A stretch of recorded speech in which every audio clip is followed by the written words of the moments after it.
Hello students, उम्मीद करता हूँ आप लोग अच्छे होंगे। आज के सेशन में हम रिएक्ट ऐप बनाना सीखेंगे जो कि हम मैनुअली क्रिएट करेंगे।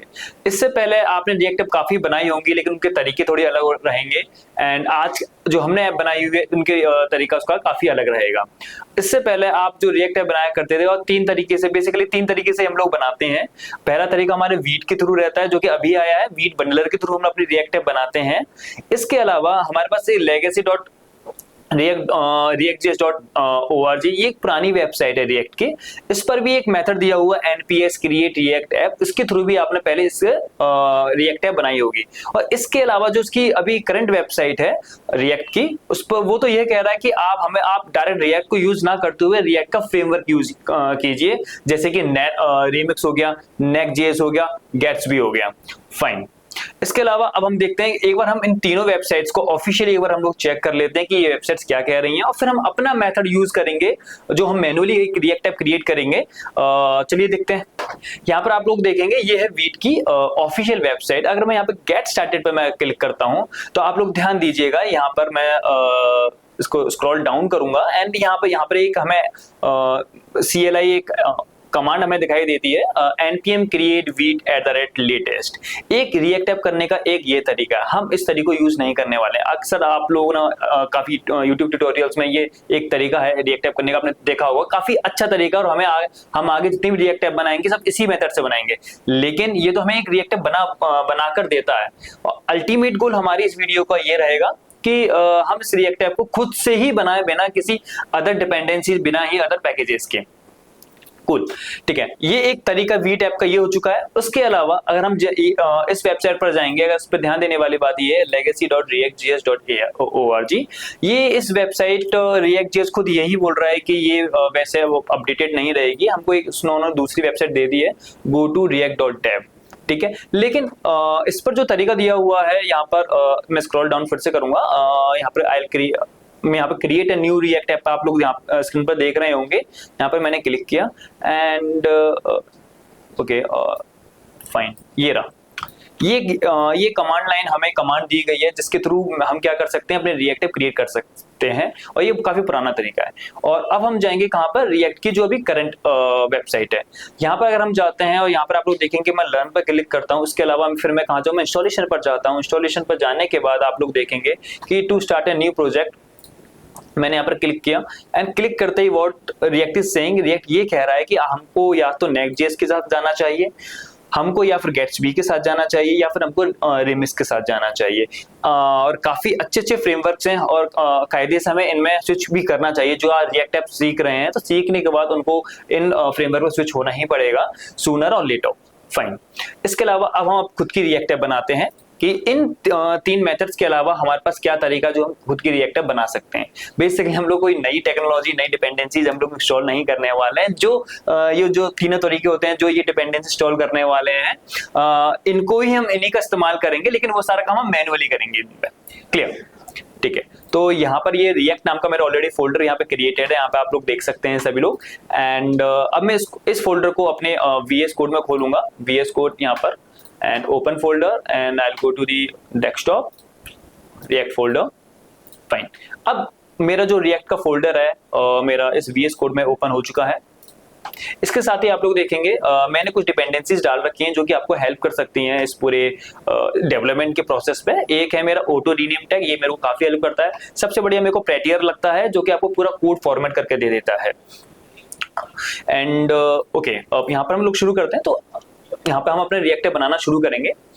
इसमें आप लोग देखेंगे कि जब भी हम कोई भी वेब एप्लीकेशन बनाते हैं जिसका फ्रंट एंड बनाना होता है तो हमें एक पेज की खास जरूरत होती है, उसके बिना हमारी वेब एप्लीकेशन बनी नहीं सकती। कायदे से हमारा फ्रंट एंड उसके बिना बनी नहीं सकता है, वो है HTML पेज। तो HTML पेज से पहले मैं दो फोल्डर यहाँ पर बनाऊंगा। एक यहाँ पर रहेगा मेरा SRC एंड एक फोल्डर मेरा रहेगा यहाँ पर public. It should B outside of this public. Clear, ठीक है। अब पब्लिक के अंदर मैं एक फाइल बनाऊंगा जिसका नाम रहेगा मेरा index.html। क्लियर। HTML पेज आप सबको पता है कि जब भी कोई भी फ्रंट एंड बनाया जाता है तो एक HTML पेज की आवश्यकता जरूरी ही है और आवश्यकता पड़ती है। इसके बिना हमारा ब्राउजर कुछ भी शो नहीं करेगा। इसके अलावा मैं एसआरसी में जाऊंगा, एसआरसी के अंदर मैं जाऊंगा और index.js में यहाँ पर मैंने फाइल यहाँ पर मैंने बनाई। क्लियर है? इसके अंदर मैं अपनी रिएक्ट ऐप लिखूंगा, रिएक्ट ऐप की कॉन्फ़िगरेशंस लिखूंगा, उसके अंदर मैं इस जो भी मैं यहाँ पे कॉन्फ़िगरेशन लिखूंगा, जो भी यहाँ पे कंपोनेंट सेट करूंगा, वो मेरे इस index.html पेज पर शो होने वाला है। ठीक है, इससे पहले मैं आपको कुछ बताना चाहूंगा रिएक्ट के बारे में थोड़ा सा, कि रिएक्ट कैसे काम करता है एंड रिएक्ट की लाइब्रेरीज वगैरह क्या है। Okay, I open here my एक्सकेली draw.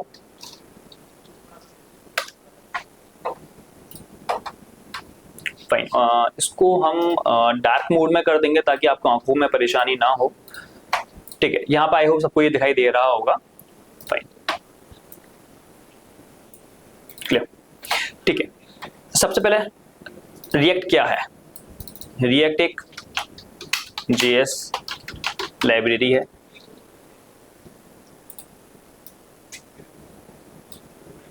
इससे हमें दो पैकेज मिलते हैं।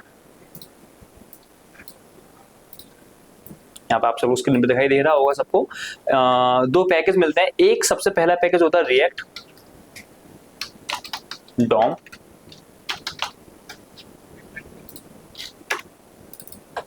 और यहां पर हमें मिलता है रिएक्ट नेटिव। ठीक, बेसिकली हमारा टारगेट क्या है? वेब एप्लीकेशन है। तो रिएक्ट डॉम बेसिकली क्या करता है? ये वेब एप्लीकेशंस बनाने में हेल्प करता है। जो ये लाइब्रेरी डिजाइन की गई है, जो ये पैकेज डिजाइन किया गया है, बेसिकली वेब एप्लीकेशंस के लिए डिजाइन किया गया है। वेयर एज जो रिएक्ट नेटिव जो हमें दिया गया है, ये मोबाइल एप्लीकेशंस के लिए बनाया गया है। क्लियर? तो अल्टीमेटली हमारा हम कहां पर जाएंगे? हम लोग रिएक्ट डॉम यूज करने वाले हैं, रिएक्ट यूज करेंगे प्लस हम रिएक्ट डॉम यूज करने वाले हैं अपने इस प्रोजेक्ट के अंदर। इसके अलावा हमारी एक और लाइब्रेरी रहेगी जिसका नाम रहेगा रिएक्ट स्क्रिप्ट। इसका भी यूज देखेंगे क्या है आगे की क्लासेस में।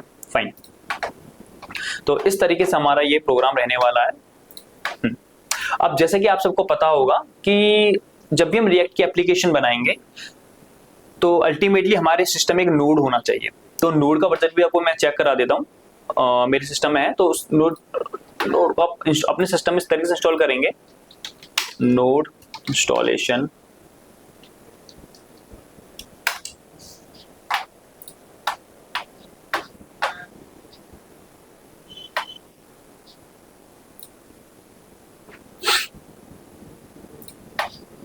डाउनलोड। मैं यहाँ पे भी डाउनलोड पर मैंने क्लिक किया है, but it's not working. Okay,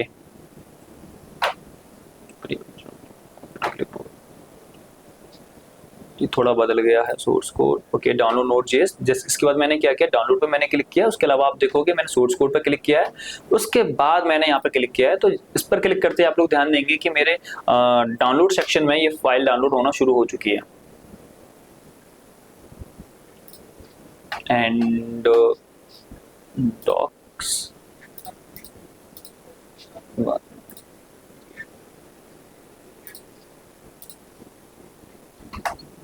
ये वाला पार्ट बीच में काटना पड़ेगा थोड़ा सा।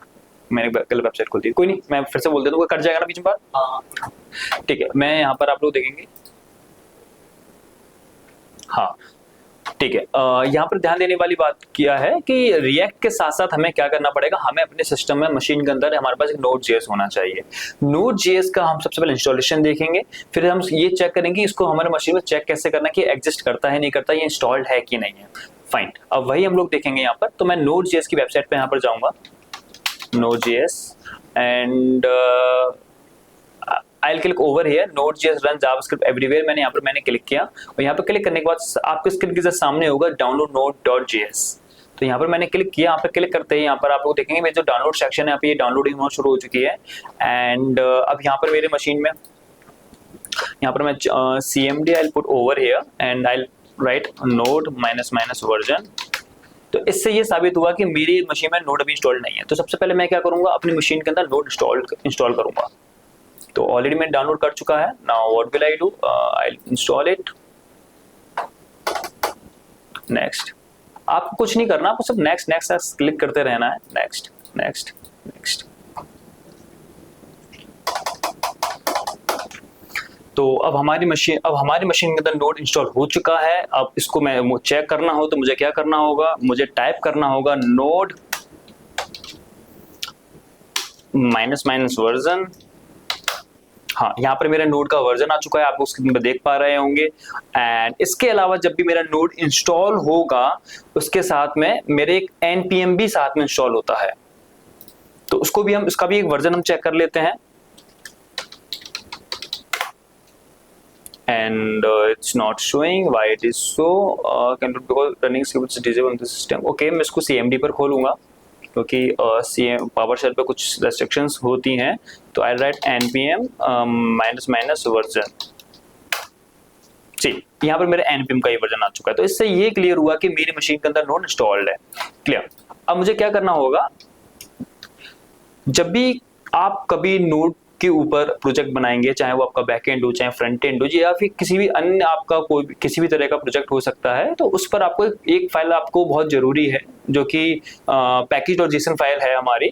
तो उसको हम कैसे लाते हैं, वो हम एक कमांड के थ्रू लेकर आते हैं, वो हमारी कमांड है npm init। जब भी आप npm init आप यहाँ पर आप उसको टाइप करेंगे और यहाँ पे एंटर करेंगे तो it will ask the details, and जो कि हमारे यहाँ पर शो नहीं हुई है। Again I just close the PowerShell and now I'll write the CLS clear screen, then मैं यहाँ पे टाइप करूंगा npm init yes। npm init type करते हैं, यहाँ पर आप सबसे पहले देखेंगे इसने मेरे से प्रोजेक्ट पैकेज का नाम पूछा, मतलब प्रोजेक्ट का बेसिकली नाम पूछ रहे हैं, तो मैं इसको रिएक्ट ही रहने देता हूँ। वर्जनिंग आप यहाँ पर कर सकते हैं अपने प्रोजेक्ट की, तो इसको मैं ऐसे ही रहने देता हूँ। डिस्क्रिप्शन वगैरह आप अपनी तरफ से कुछ भी दे सकते हैं। गिट रिपोजिटरी अगर आपके पास है तो आप गिट रिपोजिटरी भी दे सकते हैं। इसके अलावा सारा मैं एंटर ही करूंगा एंड यहाँ पर आई राइट यस, और मैंने जैसे यस किया आप देखेंगे यहाँ पर बूम एक फाइल बन चुकी है package.json।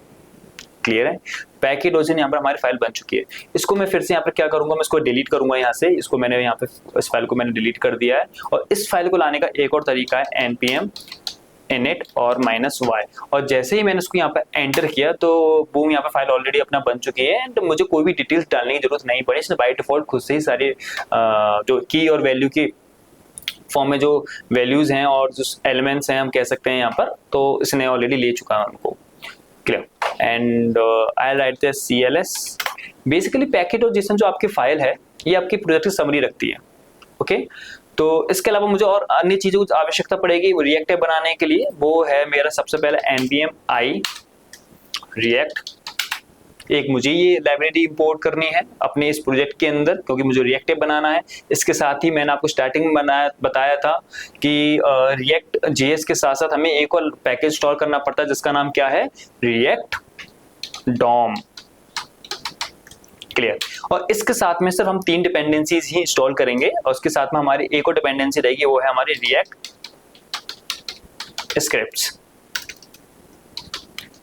स्क्रिप्ट्स। तो मैंने यहाँ पे जैसे एंटर हिट किया, then you will see the downloading over here. Once it's get downloaded you will see some changes over here. आपको यहाँ पे कुछ बदलाव दिखाई देंगे, और आप ध्यान रखना है, आपको कुछ फाइल्स बनकर आ जाएंगी। ठीक है, ये मेरे सारे इंस्टॉल हो चुके हैं डिपेंडेंसीज। ये 3 डिपेंडेंसी मैंने इंस्टॉल की थी। आप लोग यहाँ पे ध्यान देंगे कि package.json के अंदर मेरे डिपेंडेंसीज नाम का यहाँ पे एक एलिमेंट क्रिएट हुआ। उसके साथ में क्या हुआ कि 1 सेकेंड, हाँ यस, तो इसने मेरी एक रिएक्ट लाइब्रेरी को यहाँ पर इंपोर्ट किया, रिएक्ट DOM को इंपोर्ट किया, रिएक्ट स्क्रिप्ट्स को, तीनों को इसने इंपोर्ट कर चुका है। अब डिपेंडेंसीज का मतलब ये हुआ कि ये जो मेरा प्रोजेक्ट है किस किस लाइब्रेरी और पैकेजेस के ऊपर डिपेंड है, तो इस वजह से यहाँ पे डिपेंडेंसीज के अंदर यहाँ पे मेंशन रहता है ये। इसके साथ में जैसे ही मैंने यहाँ पे npm i और इन तीनों डिपेंडेंस के नाम दिए थे, तो ये डाउनलोड होना शुरू हो चुके हैं। डाउनलोड होने के बाद इंस्टॉल हुए। इंस्टॉल ये कहाँ पर हुए, मेरे ये इंस्टॉल हुए नोड मॉड्यूल्स की फाइल्स के अंदर। आप सब यहाँ पर देख रहे होंगे ये नोड मॉड्यूल्स की मेरी फाइल है, और इन तीनों की इंस्टॉलेशन कहाँ पर हुई है, नोड मॉड्यूल्स फोल्डर के अंदर हुई है।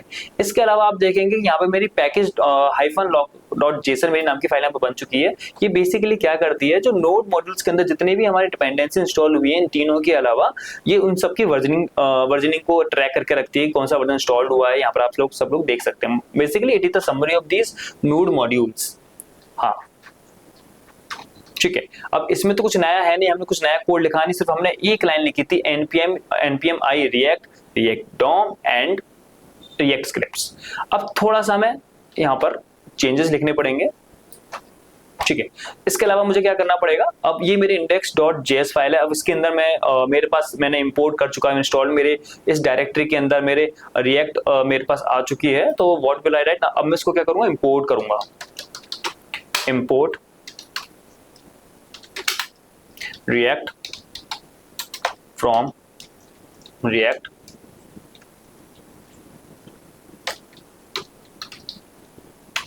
ठीक है। इसके अलावा मुझे क्या करना होगा, मैं रिएक्ट डॉम को इंपोर्ट करूंगा, import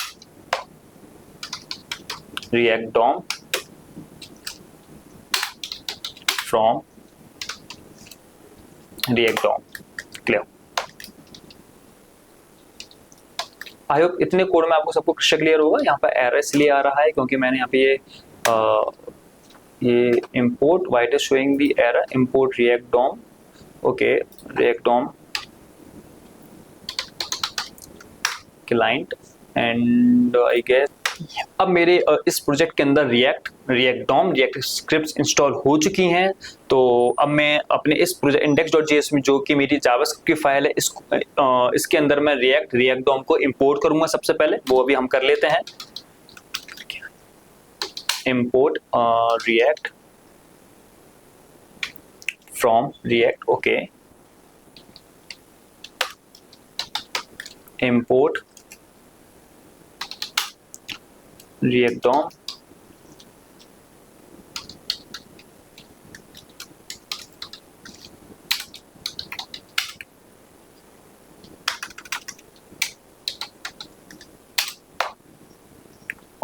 React DOM slash client okay. इसके अलावा मुझे क्या करना होगा, मैं अब index.html फाइल के अंदर जाऊंगा, इसमें अपना HTML क्रिएट करूंगा, document I right here react app, title तो मतलब आप सबको पता ही होगा आई होप, एंड बॉडी में एक यहाँ पे div क्रिएट करूंगा and I will put the ID over here root. Basically ये रूट मैंने div इसलिए बनाया, ये div मैंने इसलिए बनाया जिसकी आईडी रूट है, ताकि मैं जो भी जावास्क्रिप्ट लिखने वाला हूँ, मींस मैं जो भी रिएक्ट के अंदर जो भी कोड लिखने वाला हूँ वो मेरा कहाँ डिस्प्ले होगा, मेरे इस div के अंदर डिस्प्ले होगा। क्लियर, तो index.js फाइल के अंदर सबसे पहले मेरा गोल क्या होगा कि मैं इस div को क्या करूंगा, टारगेट करूंगा। ठीक है, इसके लिए मुझे क्या करना पड़ेगा, document okay dot get element by ID, okay and I write the root, तो ये मेरी उस div एलिमेंट का आईडी है। इस तरीके से मैंने क्या किया, इस लाइन से मैंने अपना रूट एलिमेंट टारगेट कर चुका है।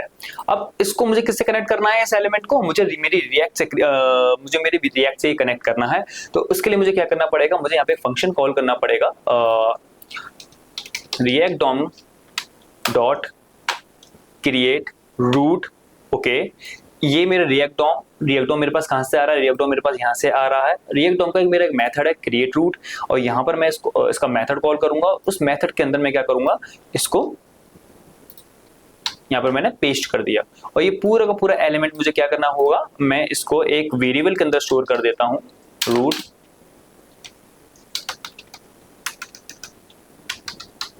कॉन्स्ट। ठीक है, अब ये index.html आप यहाँ पर ध्यान से देंगे, ये जो div एलिमेंट है मेरे रूट के अंदर आ चुका है। अब मुझे क्या करना है, मैं इस div एलिमेंट में क्या रेंडर कराना चाहता हूँ वो सब चीजें मैं यहाँ पर लिख सकता हूँ, रूट डॉट रेंडर। ठीक है, अब यहाँ पर मुझे सिर्फ एक प्रोवाइडर देना पड़ेगा, रिएक्ट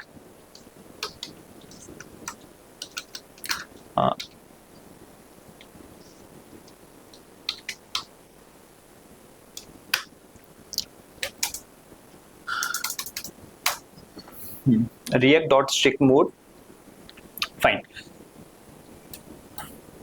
अब ये पूरा एलिमेंट HTML का जो div एलिमेंट है मेरे रूट के अंदर आ चुका है। इसके अंदर क्या रहेगा, अब मुझे क्या करना पड़ेगा, रूट, इस रूट के अंदर उस एलिमेंट के अंदर रेंडर करा दो मेरी JavaScript, not JavaScript it's React.js, and React.js के लिए मुझे क्या करना पड़ेगा, यहाँ पर I write react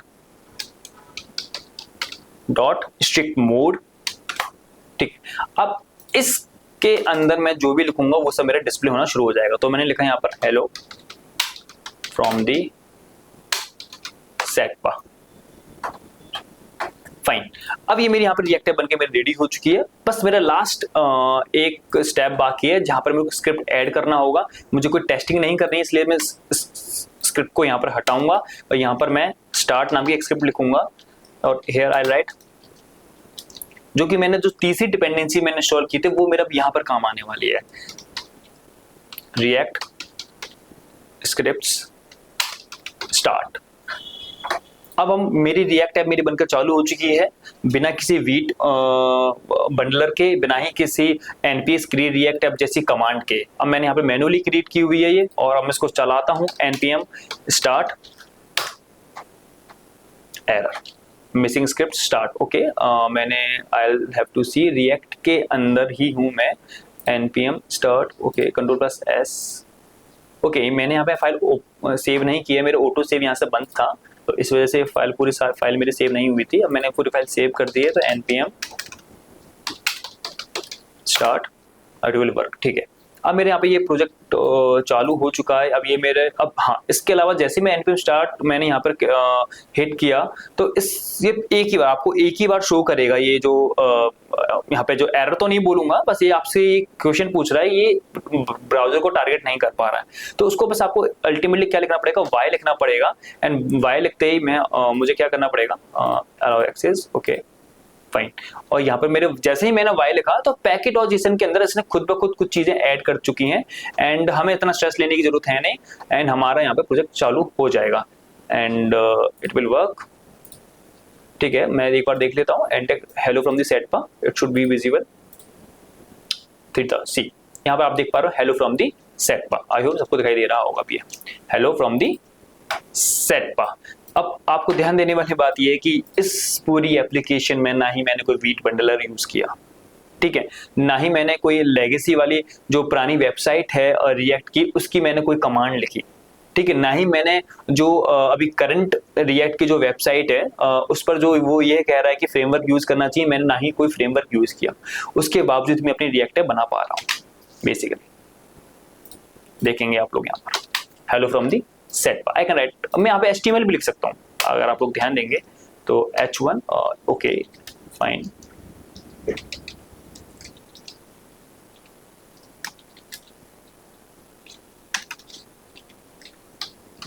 H1 and X